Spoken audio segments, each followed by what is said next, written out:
करोड़ों लोग प्रयागराज में उस दिन उपस्थित थे। ये दोनों दल चाहते थे और सनातन धर्म विरोधी चाहते थे कि बड़ा हादसा हो जाए।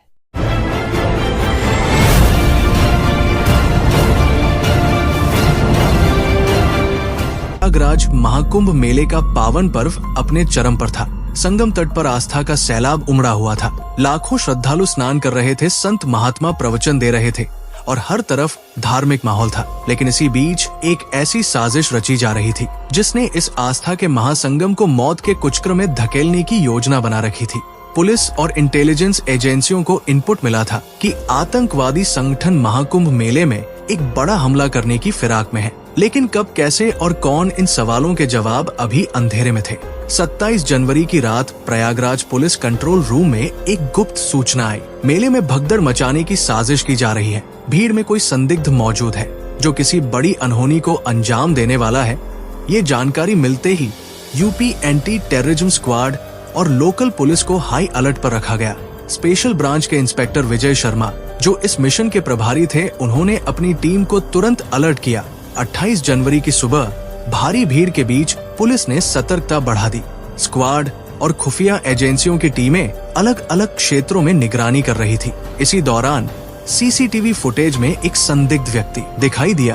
वो साधु के भेष में था, लेकिन उसकी चाल ढाल और आंखों की घबराहट कुछ और ही कहानी बयां कर रही थी।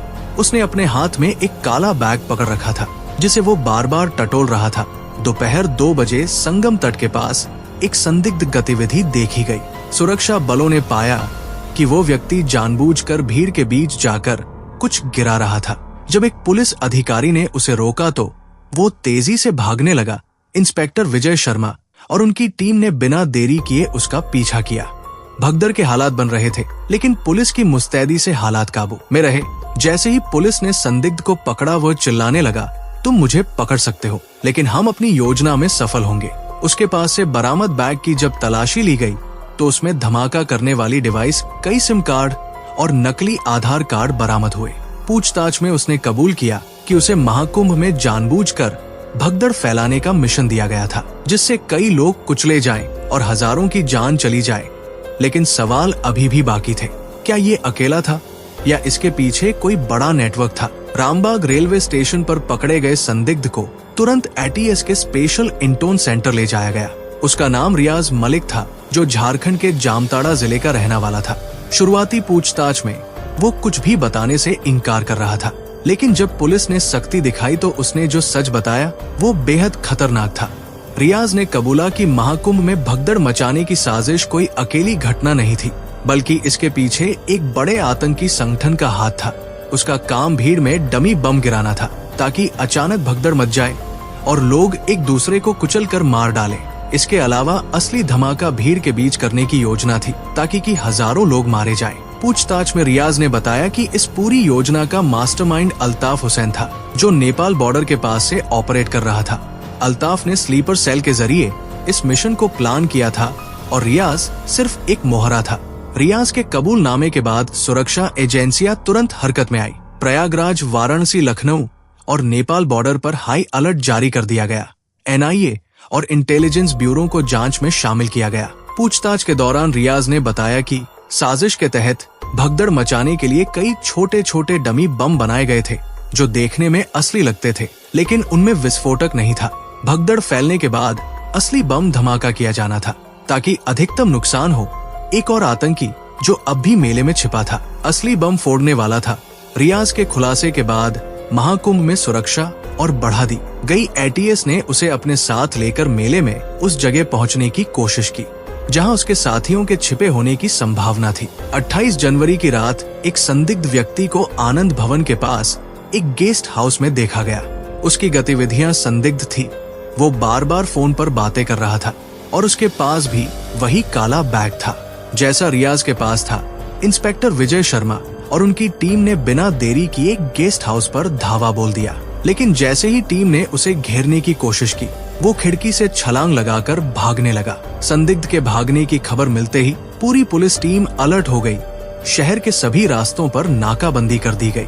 संदिग्ध ने यमुना पुल की ओर भागने की कोशिश की, लेकिन पुलिस ने उसे घेर लिया। आतंकी के पास एक छोटा हैंड ग्रेनेड था जिसे वो पुलिस पर फेंकने की कोशिश कर रहा था, लेकिन एनएसजी कमांडो ने सटीक निशाना लगाकर उसकी कलाई पर गोली मार दी, जिससे ग्रेनेड नीचे गिर गया और ब्लास्ट हो गया। उसकी पहचान सलीम अंसारी के रूप में हुई, जो अल्ताफ का खास आदमी था। उसके पास से असली विस्फोटक बरामद हुए जो हजारों लोगों की जान ले सकते थे। रियाज और सलीम की गिरफ्तारी के बाद अब एजेंसियों का अगला टारगेट अल्ताफ हुसैन था, जो इस पूरी साजिश का मास्टरमाइंड था।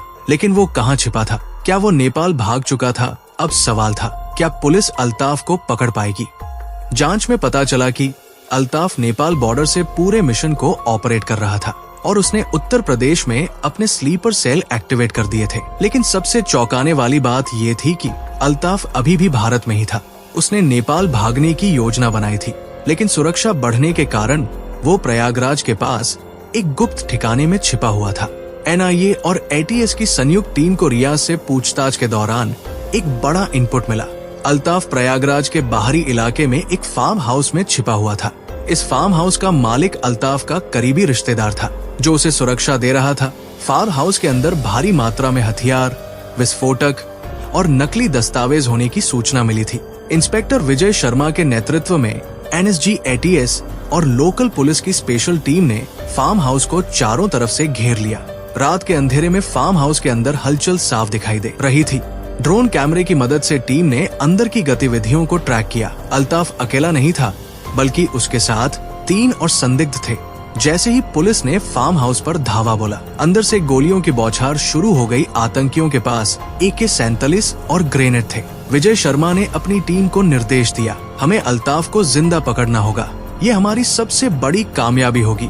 आतंकियों ने बाहर भागने की कोशिश की, लेकिन सुरक्षा बलों ने उन्हें चारों ओर से घेर लिया। तभी एक आतंकी ने सुसाइड जैकेट पहनकर खुद को उड़ाने की कोशिश की, लेकिन एनएसजी स्नाइपर ने सटीक निशाना लगाकर उसे मौके पर ढेर कर दिया।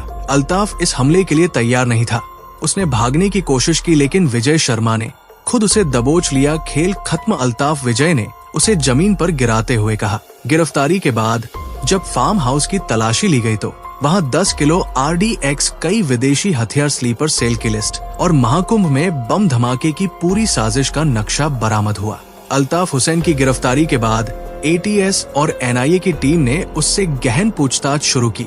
शुरुआत में वो गुमराह करने की कोशिश करता रहा, लेकिन जब विजय शर्मा ने उसके खिलाफ सभी सबूत पेश किए तो उसने कबूला कि महाकुंभ में भगदड़ मचाकर हजारों श्रद्धालुओं को कुचलने की साजिश सिर्फ पहला चरण था। असली योजना 3 बड़े बम धमाके करने की थी, जिससे भारत में धार्मिक तनाव फैलाया जा सके। लेकिन सबसे बड़ा खुलासा तब हुआ जब अल्ताफ ने कहा, मैं सिर्फ एक मोहरा था, असली मास्टरमाइंड तो कोई और है।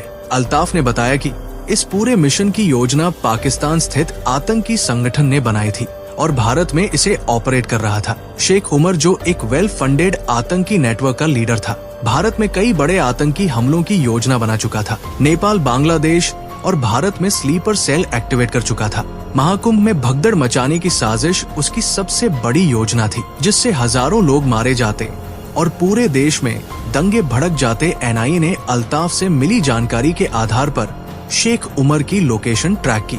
वो नेपाल के काठमांडू में एक सुरक्षित ठिकाने से ऑपरेट कर रहा था। भारत सरकार ने नेपाल की सुरक्षा एजेंसियों के साथ मिलकर ऑपरेशन शिकंजा प्लान किया। 29 जनवरी की रात नेपाल पुलिस, भारतीय खुफिया एजेंसियों और रॉ के विशेष ऑपरेटिव ने काठमांडू में एक गुप्त ठिकाने पर छापा मारा। लेकिन जब टीम वहां पहुंची तो शेख उमर पहले ही फरार हो चुका था। वो नेपाल से दुबई भागने की फिराक में था। भारतीय एजेंसियों ने इंटरपोल और UAE सरकार की मदद से दुबई एयरपोर्ट पर नजर रखनी शुरू कर दी। 30 जनवरी को जब शेख उमर दुबई से तुर्की भागने की कोशिश कर रहा था तो उसे इंटरपोल ने गिरफ्तार कर लिया। ये भारत के लिए सबसे बड़ी जीत थी। उस आतंकी को पकड़ लिया गया जिसने महाकुंभ को खून से लाल करने की योजना बनाई थी। महाकुंभ अब पूरी तरह सुरक्षित था। श्रद्धालु अब बिना किसी डर के पुण्य स्नान कर सकते थे। इस पूरी घटना ने भारतीय सुरक्षा एजेंसियों को एक बड़ा सबक सिखाया। हमारे दुश्मन सिर्फ सीमा पर नहीं, हमारे बीच भी छिपे हो सकते हैं। इसलिए दोस्तों, सावधान रहिए, सतर्क रहिए और ऐसे ही वीडियो देखने के लिए आपको क्या करना है आपको पता है।